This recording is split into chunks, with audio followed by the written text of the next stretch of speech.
Vale. Vamos a desglosar esto. Porque, a ver, normalmente cuando pensamos en la historia del trabajo, la imagen que nos viene a la cabeza a casi todos es, bueno, casi en blanco y negro. Sí, lo típico, cadenas de montaje masivas y todo ese entorno industrial. Exacto. Humo de fábricas, el ruido ensordecedor de la maquinaria pesada, un capataz ahí con un cronómetro en la mano apuntando cada segundo, ¿verdad? Totalmente. La clásica imagen del siglo XX. Y luego, de repente damos un salto temporal a la actualidad. Y vemos a alguien en una cafetería, con unos auriculares de estos con cancelación de ruido, tecleando en un ordenador portátil mientras se toma un café de especialidad. Claro, el típico nómada digital o creativo, moderno, digamos. Eso es. Y al verlo decimos, bueno, claro, esto es la era digital, esto es un fenómeno completamente nuevo y revolucionario, pero fíjate, aquí es donde verdaderamente la mente te explota. A ver, cuenta. Pues que el concepto que define a ese trabajador de la cafetería, o sea, la idea que redefinió por completo el mundo laboral moderno y que puso patas arriba las dinámicas de poder en las empresas, pues no se inventó con Internet. Ya, es que eso es algo que sorprende muchísimo. Fue acuñado nada más y nada menos que en 1959. Madre mía, 1959. Es que pensar en esa fecha es pensar en la época dorada de la manufactura más tradicional. Totalmente. Y claro, en pleno auge de esas grandes cadenas de producción, hubo un visionario, Peter F. Drucker, que publicó un libro titulado Los límites del mañana. Mm, un título muy sugerente. Desde luego. Y ahí soltó una premisa que, bueno, debió sonar auténtica ciencia ficción en aquel momento. Drucker observó la trayectoria de la industria y determinó que el motor competitivo del futuro no iba a ser ni el carbón ni el acero. Ni siquiera las propias máquinas, ¿no? Exacto, iba a ser el conocimiento humano. Él anticipó con una claridad pasmosa que el desarrollo económico dejaría de basarse en fabricar cosas físicas para centrarse en procesar información. Y así, ¡pum!, nació el concepto del trabajador del conocimiento. Es que es muy fuerte.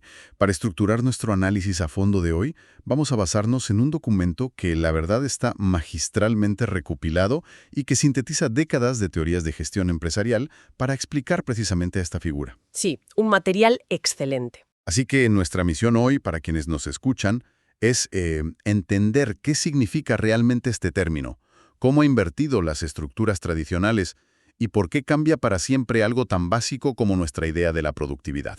Pues a ver, para que nuestra audiencia entienda bien la magnitud de este cambio, creo que primero tenemos que definir claramente quién es este trabajador y sobre todo por qué las reglas clásicas del juego se rompen por completo con ellos. Claro, porque hablamos de, bueno, ingenieros, creativos, consultores, arquitectos de software, analistas, ¿verdad?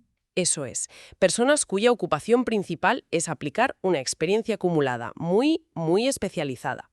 La gran diferencia es que, por sí mismos, digamos que no fabrican nada que tenga una utilidad física inmediata. O sea, no están ensamblando motores de coche ni cosiendo zapatos en un taller. Exacto, no hacen eso. Producen ideas, diseñan estrategias o, bueno, escriben líneas de código. Pero, y aquí está la clave, una línea de código flotando en el vacío no sirve de absolutamente nada. Necesita un contexto, claro. Exacto. Necesitan integrarla en un engranaje mucho mayor para que sea productiva. Ahí es donde entra la organización. La empresa actúa como esa plataforma que permite alinear todos esos conocimientos abstractos hacia un objetivo común o un producto final. O sea, resumiendo, el trabajador aporta todo ese saber súper especializado, pero necesita la infraestructura de la empresa para que ese conocimiento tenga un impacto real en el mercado. Justo. Es una simbiosis total. A ver, es como si ellos fueran, no sé, los únicos que saben leer las estrellas para navegar, pero necesitan sí o sí que la empresa les proporcione el barco. Me encanta esa analogía. Es totalmente así y súper visible. Se pregunta, a ver, ¿cuántos tornillos ha producido este obrero hoy? 1000. Pues perfecto, chaval. Mañana quiero 1100. Claro, porque ahí todo se reduce a la fuerza física, a los movimientos repetitivos y al tiempo que estás de pie frente a la máquina. Es fácil de medir. Exacto. Pero si cogemos a ese mismo gerente, lo traemos al presente y le pedimos que mida la productividad de, no sé, una programadora senior, el pobre hombre colapsa. Se quedaría completamente sin herramientas de medición. No sabría qué hacer. Totalmente. enorme que podría costarle a la empresa decenas de millones de euros. Una barbaridad de dinero. Sí, sí. ¿Y cómo encuentra la solución? Pues a lo mejor levantándose de su escritorio, haciéndose un té en la cocina y quedándose mirando por la ventana durante 40 minutos. Claro, y Para la métrica industrial del gerente de los 50, esta mujer está simplemente perdiendo el tiempo de forma descarada. Exacto, le pondría una amonestación. Pero para la economía del conocimiento, ese momento de aparente inactividad, ese silencio mental, es precisamente el espacio donde ocurre la magia, donde se produce la innovación. buf, fíjate, yo creo que para quienes nos escuchan y lideran equipos a día de hoy, esto explica un montón de las tensiones modernas que hay en las oficinas. Desde luego que sí. O sea, obligar a un equipo puramente creativo a volver a una oficina solo para calentar una silla de 9 a 5, midiendo su valor por si fichan a su hora, es literalmente aplicar métricas de una fábrica de carbón a un trabajo que es invisible. Es un error de base tremendo. Y, ojo, porque esto nos lleva a un factor crítico que menciona el documento, el tema del agotamiento. Ah, sí, la diferencia en la fatiga. Claro, porque el trabajador manual siente la fatiga de forma muy evidente en los músculos, en el cuerpo, pero el trabajador del conocimiento sufre una fatiga diferente, mucho más silenciosa, el cansancio intelectual. Que es algo muy común en sectores como la consultoría o la tecnología, por ejemplo. Demasiado común, sí. Y este desgaste cognitivo es devastador para la empresa porque, piénsalo, destruye la mismísima materia prima del trabajo. O sea, el propio cerebro del trabajador. Exactamente. Un cerebro sobreestimulado, que es víctima de un estrés crónico, simplemente pierde la capacidad de conectar conceptos complejos. Ya. En una fábrica tradicional, si una máquina se fatiga o se rompe, empieza a producir piezas defectuosas y, bueno, las tiras a la basura y ya está. Pero aquí no es tan sencillo. En el trabajo del conocimiento, una mente fatigada, una persona quemada, toma decisiones estratégicas defectuosas. Y una mala decisión a ese nivel puede hundir un proyecto entero o incluso a la empresa. ¡Qué locura! O sea que la motivación y la salud mental, que en las fábricas antiguas se consideraban, bueno, lujos o cosas de débiles, ahora pasan a ser los indicadores predictivos más reales de la productividad. Exacto. Son la base de todo. Y claro, esto cambia por completo la etiqueta que tiene el empleado en un balance financiero, ¿no? Pasamos de ver a las personas simplemente como un gasto operativo mensual a verlas como el activo principal de la compañía. Y esto nos adentra de lleno en la segunda gran idea del material que estamos analizando hoy, la evolución de la economía y ese cambio radical en la transferencia de valor. A ver, explícanos un poco más esto de la transferencia de valor. Pues, históricamente, la mano de obra era vista casi como un mal necesario, un coste que los directivos tenían que minimizar a toda costa. Pero Drucker le da la vuelta y defiende que este nuevo trabajador es un activo, un capital que genera rendimiento a través de la innovación. Ya no son un gasto, son una inversión. Exactamente. Y de hecho, si conectamos esto con el panorama general, resulta súper útil el marco de Michael Porter sobre las 3 etapas del avance económico. Ah, sí, Porter. Esto es clave para ver la evolución macroeconómica de todo esto, ¿no? Sí, nos da mucha perspectiva. Porter dice que la primera etapa de una economía es la de los factores de producción. Aquí la riqueza viene de extraer recursos de la tierra o de mantener unos salarios bajísimos. Claro, estamos hablando de economías basadas en minería básica, agricultura de subsistencia y poco más. Eso es. Vendes sudor y materia prima pura, sin más misterio. Luego las economías maduran y pasan a una segunda etapa, que está centrada en la inversión y la eficiencia. Aquí es donde entra la optimización, me imagino. Exacto. La ventaja competitiva aquí es hacer exactamente lo mismo que tu vecino, pero más rápido y más barato. Es la era dorada de los procesos ultra detallados, de optimizar todo al milímetro. O sea, crear estas cadenas de montaje inmensas y sistemas de calidad súper estrictos para eliminar cualquier desperdicio de tiempo. Es como exprimir el limón de los procesos hasta sacar la última gotita de rentabilidad. Literalmente. Pero claro, el límite de esta segunda etapa es que, tarde o temprano, cualquier otra empresa, en otra parte del mundo, puede copiar tus manuales de eficiencia, comprar sus mismas máquinas y hacer lo mismo. Y te quedas sin ventaja. Exacto. Y ahí, justo ahí, es donde se entra en la tercera etapa de Porter, la economía del conocimiento. En este nivel, la única forma de mantener una ventaja competitiva real es creando lo que todavía no existe. Innovando constantemente. Claro. Y las máquinas, por muy eficientes que sean, no innovan por sí solas. La capacidad de desarrollar activos intangibles, patentes, software de vanguardia o nuevas estrategias, todo eso depende en exclusiva de las mentes que tienes trabajando para ti. Aquí es donde se pone realmente interesante la cosa, porque esto rompe por completo, o sea, hace añicos, la mentalidad del empresario clásico. El cerebro humano es ahora tu mayor ventaja competitiva. Totalmente. De hecho, Drucker suelta una frase en sus textos que, vamos, tuvo que generar muchísimo vértigo en las juntas directivas de la época. Uy, sí. Dice literalmente que la corporación los necesita más de lo que ellos necesitan a la corporación. Es que el poder bascula por completo. Los directivos tienen que dejar de ser supervisores que dan órdenes para convertirse en facilitadores de talento. Tienen que quitar los obstáculos del camino. Claro. Y la consecuencia práctica de estar en esta tercera etapa que dice Porter es que la empresa tiene que adaptar sus procesos a las personas, y no al revés. Eso es un cambio de paradigma brutal. En la era industrial, el ser humano se amoldaba a la máquina. Si la máquina operaba a 24 horas, pues el humano hacía turnos de madrugada sin rechistar. Pero hoy, si tú coges a un desarrollador brillante y le obligas a seguir un proceso súper burocrático y rígido que asfixia sus ideas, pues simplemente recoge sus cosas y se marcha a otra empresa que le ofrezca un entorno mejor adaptado a su forma de pensar. Exacto, no tienen esa dependencia. Y eso nos lleva directamente al concepto de la propiedad del proceso. Aquí voy a hacer un poco de abogado del diablo, porque yo me pongo en el papel de un directivo clásico y pienso, vale, resulta que el talento es mi activo principal y encima mis procesos se tienen que amoldar a sus necesidades. Entonces, ¿quién tiene realmente el poder en mi propia empresa? Es una pregunta buenísima. En la fábrica antigua, la empresa era la dueña indiscutible de las máquinas. Si el obrero se enfadaba y se iba, la máquina se quedaba allí, lista para el siguiente. Claro, reemplazabas al operario y punto. Exacto. Pero con el trabajador del conocimiento, los verdaderos medios de producción están literalmente dentro de su cráneo. Es un conocimiento 100% trasladable. O sea, que si se despiden, mi capacidad de producción sale caminando por la puerta principal con ellos. Es el empoderamiento máximo, la verdad. Es la muerte de la subordinación clásica. Este trabajador se convierte en el dueño absoluto de su propio proceso. Y fíjate, como tienen los medios de producción en la cabeza, su identidad como profesionales cambia por completo. ¿En qué sentido cambia?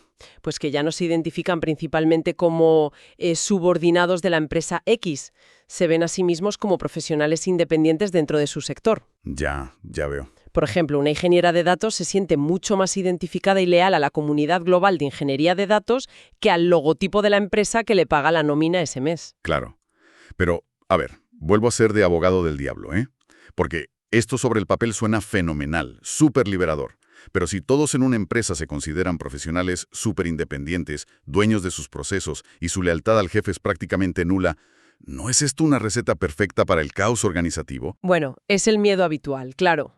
Es que si yo dirijo una compañía, necesito resultados predecibles al final del trimestre. Si dejo que cada talento brillante que tengo haga lo que considere oportuno, no acaban todos, yo que sé, viendo vídeos en Internet o trabajando en proyectos personales que no aportan nada a la empresa. ¿Cómo se gobierna todo esto sin caer en la anarquía? A ver, esa es precisamente la angustia existencial de la gestión directiva moderna. Pero por suerte hay varias teorías que explican cómo puedes alinear toda esta independencia sin tener que recurrir a la dictadura del capataz. Menos mal. Cuéntame alguna. Pues una de las más claras es la de las organizaciones Trébol de Charles Handy. Handy compara la estructura de la empresa moderna con las 3 hojas de un trébol. Vale, 3 hojas. Sí, tienes una hoja que son los trabajadores subcontratados para tareas más rutinarias. Otra hoja es la fuerza laboral flexible o a tiempo parcial. Y luego está la primera hoja, que es el núcleo profesional crítico. ¿Qué serían estos trabajadores del conocimiento de los que hablamos? Exacto. son los esenciales. Y Hendy explica muy bien que a este núcleo duro no se le puede gestionar dándoles órdenes directas. Hay que tratarlos casi como si fueran socios del negocio. Ya, o sea que su compromiso no se compra con un haz esto porque lo digo yo. Se gana ofreciéndoles desafíos intelectuales constantes y buenas oportunidades de desarrollo, ¿no? Eso es, tienes que ofrecerles un terreno de juego estimulante. Vale, de acuerdo. Les ofrezco un entorno genial. Pero, ¿qué pasa con ese instinto natural de control que tiene cualquier jefe? ¿Cómo te aseguras de que, aunque tengan libertad, todos reman en la dirección de la compañía? Pues aquí entra en juego un concepto muy interesante del psicólogo Edgar Schein, que son las 8 anclas de carrera. Schein estudió esto y demostró que no todo el mundo trabaja por los mismos motivos profundos. Cada uno tiene sus prioridades. Claro, un trabajador del conocimiento, por ejemplo, suele tener su ancla fijada en cosas como la autonomía total o la competencia técnica pura. No les suele importar tanto subir peldaños jerárquicos o ganar un estatus gerencial de jefe. Entiendo. O sea que si intentas controlarlos al milímetro, estás atacando directamente a su ancla de autonomía y se van a rebelar. Inmediatamente. Por eso, para evitar el caos que mencionabas, las empresas recurren al liderazgo situacional de Hersey y Blanchard.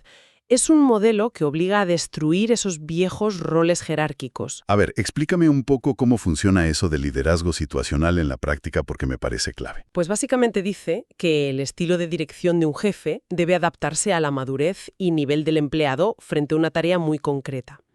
Si tienes en tu equipo a un analista financiero que es un experto mundial, aplicar un control de ordeno y mando es, completamente contraproducente. Totalmente.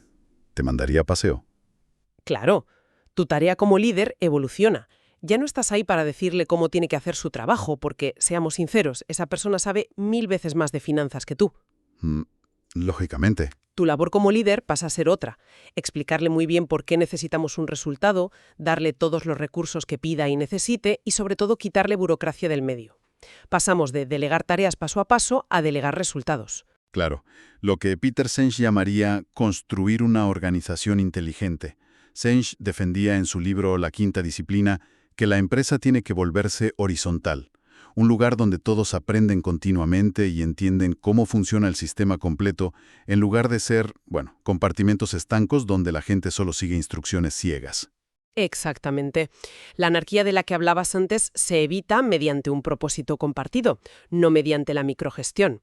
Aunque, claro, tener todo este poder, ser el dueño del proceso y disfrutar de tanta autonomía conlleva una carga oculta bastante importante.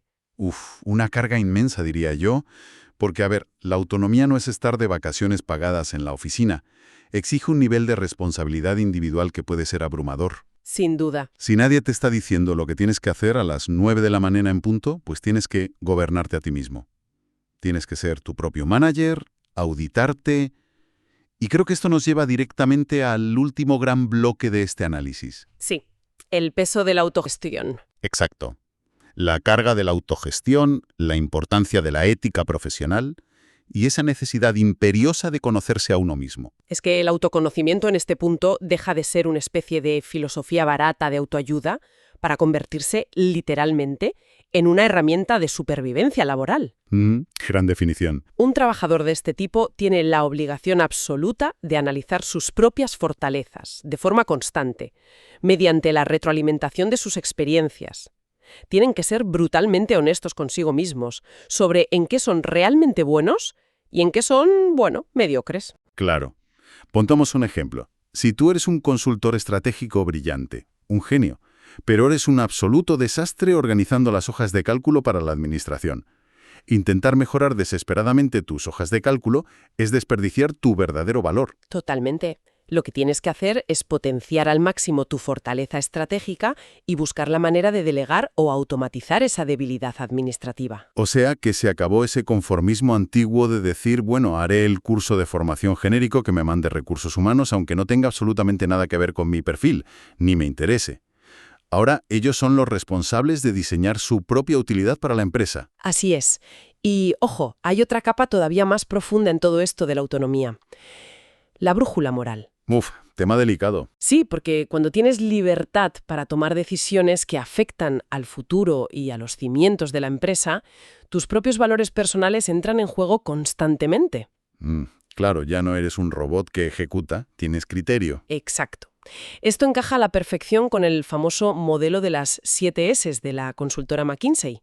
Es un marco que analiza cómo 7 elementos internos de una organización deben estar alineados para tener éxito. ¿Cuáles son esos elementos? Pues son la estrategia, la estructura, los sistemas, el estilo de liderazgo, el personal, las habilidades y justo en el centro de todo, uniendo como un pegamento a las otras 6 piezas, están los valores compartidos. O sea, que si ese engranaje central de los valores falla, todo el sistema se desmorona. Tal cual, se cae a pedazos. Y para el trabajador del conocimiento, esos valores compartidos de la empresa son absolutamente innegociables.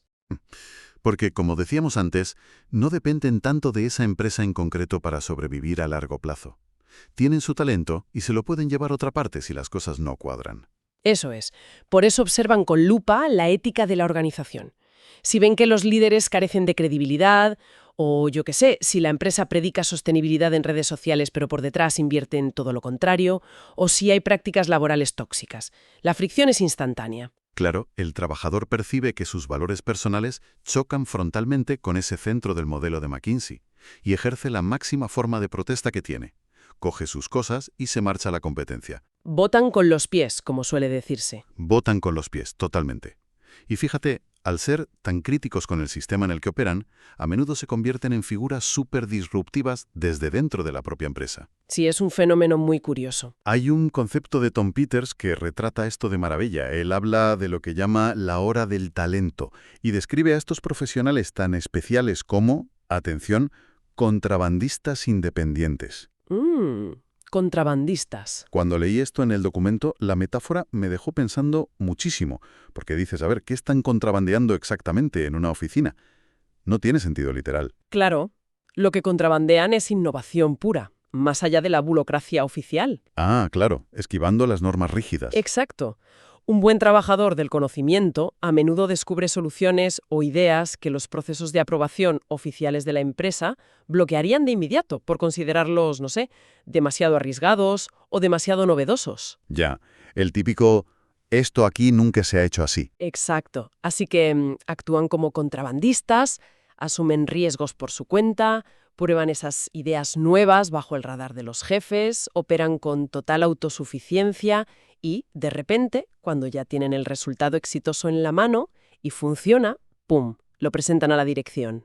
Claro, es una forma brillante de eludir el sistema inmunológico corporativo, que por naturaleza siempre tiende a rechazar cualquier cambio o innovación profunda. Fascinante. Sí. Y ojo, para ser un buen contrabandista y que no te despidan en el intento, tienes que estar completamente obsesionado con la eficiencia. Bueno, lógico. Como nadie está midiendo si estás calentando la silla o las horas que echas, tu único escudo protector frente a la empresa es entregar unos resultados de una excelencia indiscutible. Constantemente replanteando su propia estrategia de trabajo. Buscan lo que los académicos Tracy y Wiersema llamarían la excelencia operacional, pero aplicada a uno mismo.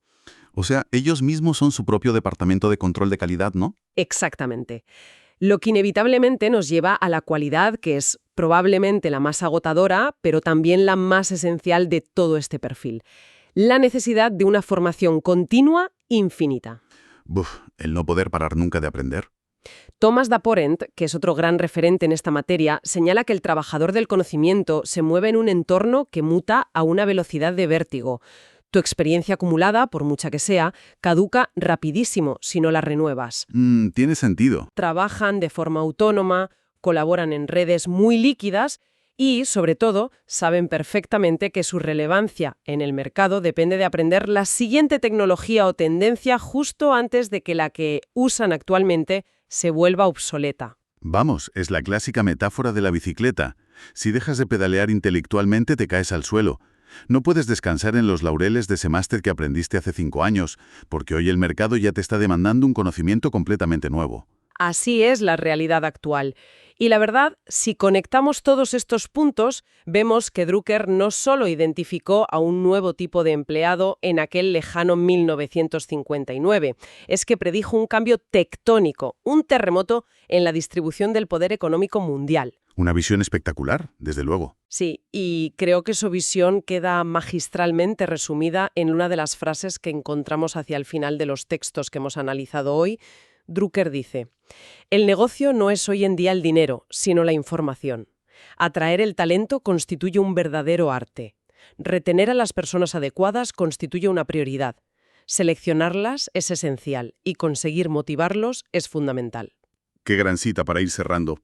Y precisamente porque todo este entramado de teorías del que hemos hablado, desde Porter y Senge hasta Handy y Davenport, es tan sumamente complejo, creo que es fundamental hacer honor a quien ha logrado dar sentido y estructura a todo este rompecabezas para la sesión de hoy. Totalmente merecido. Como mencionamos al principio, hoy nos hemos apoyado en un documento excepcional. Y ahora es el momento de revelar que esta recopilación y presentación estructurada que ha guiado cada paso de nuestro análisis a fondo es obra de Daniel Blanco. Un trabajo impecable, la verdad. Daniel es un destacadísimo consultor de calidad, estrategia y liderazgo. Con casi 20 años de experiencia en el sector, no solo teoriza sobre estas cosas, sino que vive en primera línea la transformación real de las empresas. Por eso, para aquellos de nuestra audiencia que lidian con equipos o que buscan entender hacia dónde va el futuro de la gestión de la calidad y el talento, os invitamos encarecidamente a visitar su plataforma. 100% recomendable. Podéis encontrar todo su contenido, sus artículos y su experiencia en su blog, que es dbcalidad.blogspot.com. De verdad es un recurso inestimable para cualquier profesional hoy en día. Un trabajo de síntesis realmente valioso para entender dónde estamos ahora mismo.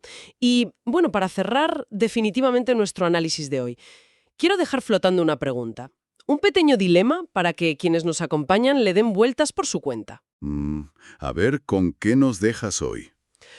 Pues mira, a lo largo de todo este espacio hemos establecido que el trabajador del conocimiento obtiene su inmenso poder, su gran autonomía y esa capacidad de ser el dueño del proceso gracias a una habilidad que hasta ahora era exclusivamente humana. ¿Te refieres a la capacidad de elaborar información, conectar ideas abstractas y aplicar un juicio complejo para resolver problemas, no? Exacto. Ese ha sido el argumento central de todo, que el cerebro humano es irreemplazable en esta tercera etapa de la economía. Sí. Pero claro, el tablero de juego está a punto de volcarse de nuevo de una forma brutal.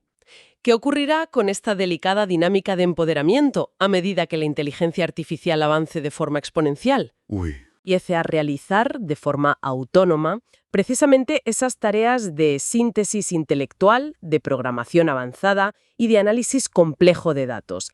Si la máquina vuelve a entrar en escena, pero esta vez pensando e innovando casi como nosotros, ¿seguiremos siendo los humanos los únicos dueños del proceso o estamos a punto de descubrir a un nuevo tipo de trabajador que ni siquiera es humano? Ahí queda la reflexión para que le deis una vuelta.